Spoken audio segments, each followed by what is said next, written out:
Good morning sweet hearts. कल हम पढ़ रहे थे क्या, फूड एंड कल्चर, ठीक है, वही पढ़ना है आज हमको। तो हमने क्या पढ़ लिया था कि जब हम खाना कुक करते हैं तो उसमें बहुत सारी चीज़ें होती हैं। सबसे पहले वो खाना सॉफ्ट हो जाता है ना, और उसके बाद वो डाइजेस्टिबल हो जाता है, मतलब उसके बाद हमें पेट में दर्द नहीं होता, हमें लूज मोशन नहीं लगता, हम उसे आराम से पचा सकते हैं, डाइजेस्ट हो जाता है, ठीक है। और वो क्या हो जाता है, टेस्टी हो जाता है, और सबसे बड़ी बात उसके जर्म्स मर जाते हैं, ठीक है, तो हमें बीमारियां नहीं होती। ओके, अच्छा, इसके बाद हम पढ़ते हैं रॉ एंड कुक्ड फूड। अब फिर वही जो मैंने आपको बताया था, ये कह रहे हैं कि many foods do not need to be cooked. कुछ फूड ऐसे भी होते हैं जिनको कुक करने की ज़रूरत नहीं पड़ती। फिर आप बोलेंगे तो क्या मैम उनके जर्म्स नहीं मरेंगे, फिर तो हम बीमार हो जाएंगे? ऐसा नहीं होता है। और आपको पता है जर्म्स भी दो तरीके के होते हैं। कुछ जर्म्स तो हमारे लिए बेनिफिशियल होते हैं, हमारी बॉडी के लिए अच्छे होते हैं, हेल्दी होते हैं, और कुछ जर्म्स जो होते हैं वो अनहेल्दी होते हैं, नुकसान करते हैं, ठीक है। जैसे कि कोरोना वायरस, ये हमारे लिए अच्छा नहीं है, लेकिन कर्ड के अंदर जो बैक्टीरिया होता है वो हमारे लिए अच्छा होता है, ठीक है। या फिर बहुत सारी चीज़ें, जब आप बड़े होते जाओगे तो पढ़ते जाओगे कि माइक्रोब्स भी दो तरीके के होते हैं, बेनिफिशियल भी होते हैं और हार्मफुल भी होते हैं। बेनिफिशियल मतलब जो हमें फ़ायदा देते हैं, और हार्मफुल मतलब जो हमें नुकसान पहुँचाते हैं। तो जो फूड हम कच्चा खाते हैं, हम पहले तो उसको अच्छे से धो लेते हैं, लेकिन कुछ फूड जो होते हैं वो कच्चे होने के बाद भी उनमें जर्म्स नहीं होते हैं और वो हमारे लिए बेनिफिशियल होते हैं, और अगर होते भी हैं तो वो भी हमारे लिए बेनिफिशियल होते हैं, इसीलिए हमें उनको हटाने की ज़रूरत नहीं होती है, ठीक है। बहुत सारी चीज़ें जो आपको मैं पढ़ाती जाऊंगी। अभी बोलना शुरू करूंगी ना तो पूरी कहानी सुना दूंगी फिर तो, इसीलिए अभी रुक जाओ, अभी वो पढ़ते हैं जो चैप्टर में दिया है। तो हम ये कह रहे हैं कि कुछ फूड तो कुक करने पड़ते हैं, कुछ फूड कुक नहीं करने पड़ते हैं। जो फूड कुक नहीं करने पड़ते हैं वो ऐसे रॉ मतलब कच्चा, जैसे कि अपन केला लिया ऐसे ही खा लिया, आम लिया ऐसे ही खा लिया, तो ये सारे फ्रूट्स होते हैं वो अपने रॉ फॉर्म में, रॉ मतलब होता है कच्चा, बिना पकाया हुआ, अनकुक्ड जो होता है ना, उसको हम कहते हैं रॉ, तो ऐसे ही खा लेते हैं हम। इसके अलावा फ्रूट्स तो ठीक है, अब लेमन है सपोज करो, तो लेमन को आप पकाते हो नहीं, उसको भी आप कैसे खाते हो, या तो अचार बना के खाते हो, या उसका लेमन वाटर मतलब नींबू पानी बनाते हो, शिकंजी जिसको भी कहते हैं, वो बना के खाते हो। इसी तरीके से कुछ सब्जियां भी होती हैं, जैसे हम कैरेट लेते हैं, कैरेट की सब्जी भी बन सकती है कुक करके, और उसको सैलेड में भी खा सकते हो कच्चा। इसी तरीके से रेडिश भी होती है, रेडिश की सब्जी बन सकती है, उसको रॉ भी खा सकते हो। तो आपको समझ में आया कि रॉ और कुक्ड फूड दो तरीके का फूड होता है। रॉ फूड वैसे ही हमारे लिए यूजफुल है, बेनिफिशियल है, तो हम वैसे भी खा लेते हैं। और कुछ फूड ऐसे होते हैं जो रॉ नहीं खा सकते हैं, जैसे कि अब अगर मान लो कॉलीफ्लावर बोल दिया जाए, या फिर आपको ब्रिंजल बैंगन बोल दिया जाए, भाई कैसे खाओगे, पका के तो कितना गंदा लगता है, कच्चा तो कौन खाएगा। वैसे बैंगन तो, ब्रिंजल तो ठीक ठीक लगता है, लेकिन लौकी जिसको कि घिया कहते हैं, उसको कोई कच्चा खा सकता है? नहीं खा सकता। तो बहुत सारी चीज़ें ऐसी तो जो पका कर ही खा सकते हैं, क्योंकि उनको टेस्टी भी तो बनाना होता है। अब जब हम कुक करते हैं तो उसमें स्पाइस डाल डूल के जैसे तैसे तो अच्छा बनता है।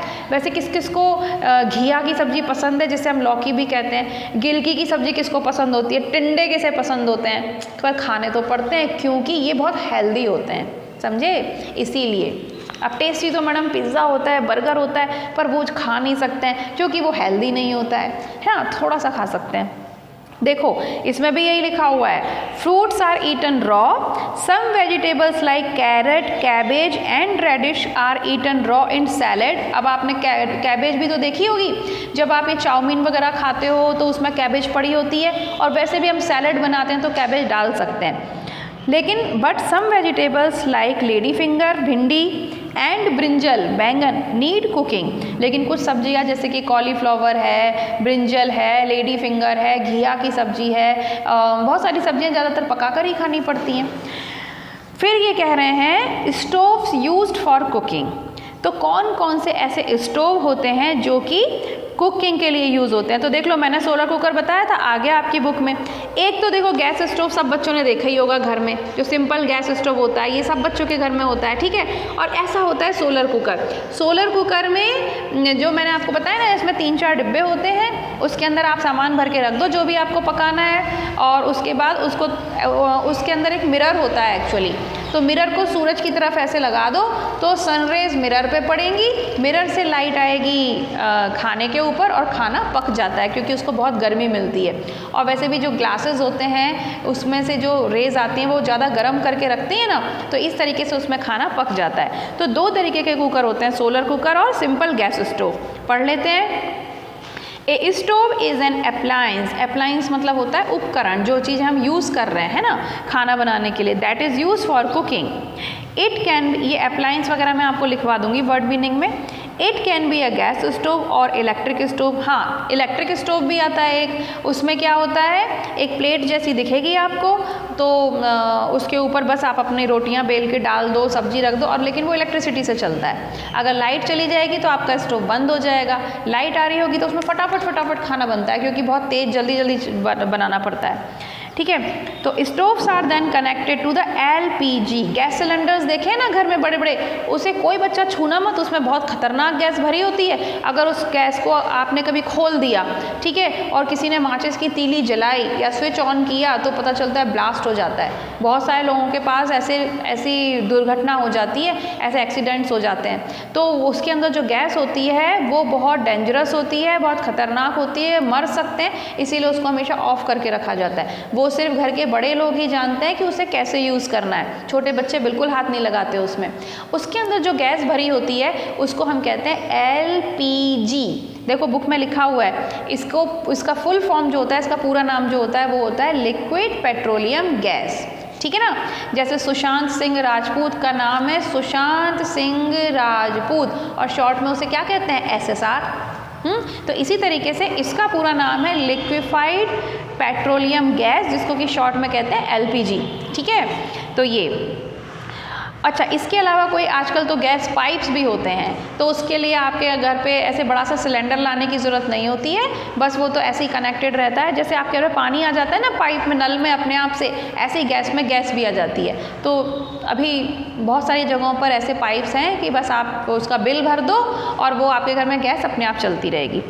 तो ये क्या कह रहे हैं कि जो गैस स्टोव होता है वो या तो सिलेंडर से कनेक्ट करना पड़ता है, ये तो आपने घर में देखा ही होगा कि सिलेंडर से गैस कनेक्ट रहती है पाइप से, और अभी कुछ गैस पाइप्स भी होते हैं, वो आप थोड़े दिन बाद समझ जाओगे जब आपके घरों में भी हो जाएगा। Apart from gas other fuels are also use for cooking.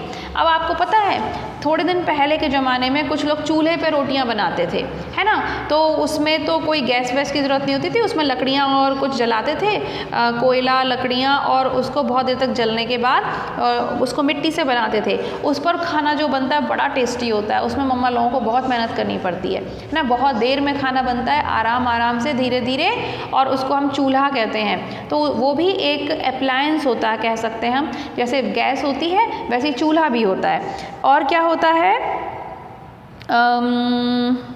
Kerosene, coal and firewood. Firewood बोलते हैं जो कि लकड़ियाँ जला के हम खाना बनाते हैं, जो मैंने अभी बताया आपको, चूल्हे के अंदर फायरवुड डाली जाती है। फायरवुड मतलब लकड़ियों को जला के उसके ऊपर खाना बनाया जाता है, जैसे कि पहले के लोग करते थे, और अभी भी कुछ कुछ गाँव में होता है, बहुत टेस्टी भी होता है। इसके अलावा कोयला, कोल मतलब होता है कोयला, तो कोल भी जलाकर उसके अंदर डाल देते हैं, चूल्हे में डाल देते हैं, फिर उसकी हीट से खाना बनता है। या फिर कैरोसिन, एक मिट्टी का तेल कहते हैं कैरोसिन को हिंदी में, तो कैरोसिन ऑयल एक आता है, उससे भी स्टोव जलाया जाता है, और उससे भी फिर जब वो बर्न अप होता है, वो जलता है, आग निकलती है, तो उस पर खाना बनाया जाता है। ठीक है, तो गैस स्टोव और सोलर कुकर और कैरोसिन ऑयल और चूल्हा और फायरवुड और कोल, इतनी सारे अलग अलग तरीके की चीज़ें होती हैं जिनसे कि हम खाना बना सकते हैं। ठीक है, फिर ये कह रहे हैं, और अपना इलेक्ट्रिक वाला तो है ही, इलेक्ट्रिक जो स्टोव होता है वो तो है ही सही। अच्छा, इसके बाद कह रहे हैं दीज आर मोस्टली यूज, ठीक है, these days solar cookers are also use for cooking, they directly use the energy of sunlight to cook food. Microwave ovens, microwave ovens भी आ गए हैं आजकल, तो देखो कितनी सारी चीज़ें हो गई, microwave oven, solar cooker, gas stove, electric stove, उसके बाद चूल्हा जिसके अंदर हम फायरवुड यूज़ कर सकते हैं, कोल यूज़ कर सकते हैं, और कैरोसिन एक अलग स्टोव होता है जिसे कैरोसिन स्टोव कहते हैं। ठीक है, वो भी, उसमें भी बहुत मेहनत करनी पड़ती है।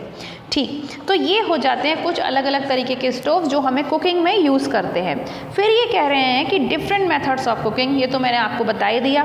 देखो सबसे पहले स्टीमिंग दी हुई है, Different methods are used to cook different kinds of food. A few of them I described here. बहुत सारे अलग अलग खाना, अलग अलग टाइप का खाना बनाने के लिए अलग अलग बर्तन यूज़ करते हैं, अलग अलग चीज़ें यूज़ करते हैं, अलग अलग मेथड भी यूज़ करते हैं और कुछ कुछ उन्होंने दिए हैं। पहला देखो कुकर दिखाई दे रहा है आपको पेज नंबर 51 पे। पेज नंबर 51 पे कुकर में स्टीमिंग, आपको सबने देखा है घर में, ये फ्राई कर रहा है, इसमें बड़े मस्त मस्त पकौड़े तले जा रहे हैं, ठीक है ना। मुंह में पानी आ रहा है, भूख लगने लगी, अब मम्मा को बोलो मम्मा मैं वीडियो देख रहा हूँ, आप जाके फ्राई करके ले आओ तो फटाफट क्या कहते हैं पकौड़े। फिर देखो बॉइलिंग, बॉइलिंग से आपकी मैगी बन गई, रोस्टिंग से आपका पनीर टिक्का बन गया और बेकिंग से बढ़िया सा बेक से केक बन गया। तो बेक से केक, ठीक है, ये पोएम हो गई। तो ये सारी चीज़ें आपको इसमें दी हुई हैं, ठीक। तो ये क्या कह रहे हैं कि स्टीमिंग क्या होता है, स्टीमिंग एक बहुत हेल्दी तरीका होता है। आपको पता है स्टीम जो किया हुआ जो फूड होता है ना वो बहुत हेल्दी होता है। तो ये कह रहे हैं कि steam is the healthy method to cook food. It does not need oil, उसमें कोई ऑयल नहीं लगता। Food is cooked in steam, steam में ही फूड बन जाता है। फिश, इडली, ढोकला, चावल, राइस मतलब राइस, दाल, ये बहुत सारी चीज़ें जो ऐसे बनाई जाती हैं। इसके लिए जो बर्तन यूज़ होता है उसे हम क्या कहते हैं, pressure cooker. Frying, frying is a method of cooking food in hot oil. गरम तेल में जब कोई चीज़ तली जाती है तो उसे हम फ्राइंग कहते हैं। चिकन, पकोड़ा, समोसा, पूड़ी, ये कुछ फूड आइटम्स होते हैं जो फ्राई करके खाए जाते हैं। Fried food is not good for health, थोड़े कम खाने चाहिए क्योंकि इसमें ऑयल बहुत ज़्यादा होता है, तो बहुत ज़्यादा नहीं खाना चाहिए, नहीं तो मोटे हो जाते हैं, ठीक है। Boiling, we should avoid eating fried food items. तो ये कह रहे हैं कि थोड़ा कम खाना चाहिए, थोड़ा अवॉइड करना चाहिए। Boiling is a method of cooking food in hot water. जब आप गर्म पानी में डालते हो मैगी को और वो बनती है तो हम उसे बॉयल कहते हैं। बॉइलिंग का मतलब किसी भी चीज़ को जब हम गर्म पानी में बहुत हॉट वाटर, बॉइलिंग वाटर में बनाते हैं तब, जैसे कि rice, dal, soup, eggs and meat are prepared by boiling. Roasting, roasting में क्या होता है, फायर के डायरेक्ट फायर के ऊपर रख दिया जाता है कोई भी खाने की चीज़, तो ऐसे बनाते हैं। जैसे कि papad is roasted, meat and vegetables are also roasted. Baking is done in an oven, इसमें ओवन में डाल दो बेक करने के लिए। तो cake, biscuit and bread are baked food items, जो ब्रेड होती है वो भी बेक फूड आइटम होता है। तो इतना पढ़ के रखो, ठीक है, आज के लिए इतना काफ़ी है। इतने पार्ट की रीडिंग अच्छे से लगाओ, कोई प्रॉब्लम हो तो आप पूछ सकते हो। नेक्स्ट वीडियो में मैं आपको इसके आगे पढ़ाऊँगी, ठीक है। Bye bye.